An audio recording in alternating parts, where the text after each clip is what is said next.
आप सभी जानते हैं कि भारतीय राजनीति के चिर युवा और चिर व्याकुल नेता के पीछे उन्मत्त चिरविघ्न संतोषी पार्टी किसी भी अच्छे से अच्छे अनुष्ठान में विघ्न उत्पन्न करके कैसे संतोष प्राप्त किया जा सकता है, उस प्रवृत्ति की परिचायक कांग्रेस पार्टी के साथ पता नहीं कौन सी समस्या है कि भारत का इतिहास जब जब करवट ले रहा होता है तब तब वो उस अवसर के साथ खड़े न होकर उसका बहिष्कार करते हैं।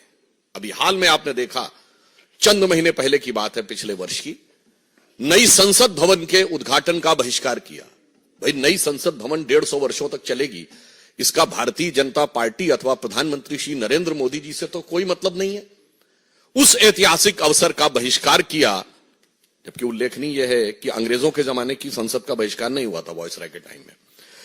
जीएसटी लागू हुआ, भारत के कर संरचना में, टैक्स स्ट्रक्चर में ऐतिहासिक पैराडाइम शिफ्ट हुआ, उसका बहिष्कार किया।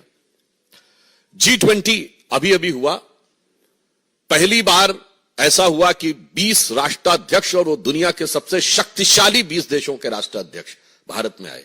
क्योंकि मैं पुनः विनम्रता से कह दूं कि नॉन अलाइन समिट भी हुआ था, पर नॉन अलाइन समिट उस समय वर्ल्ड का पावर सेंटर नहीं माना जाता था, and G20 is considered as a power centre. उसमें महामहिम राष्ट्रपति के द्वारा दिए गए भोज का बहिष्कार किया। अरे, भारत की शक्ति का कितना बड़ा उद्भव था।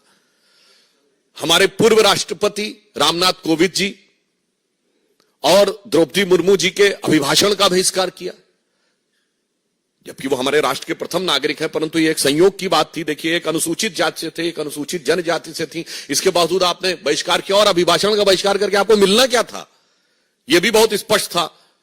याद करिए, कारगिल विजय दिवस 2004 के बाद 2009 तक नहीं होता था। क्यों कांग्रेस ने बहिष्कार किया था कारगिल विजय दिवस का?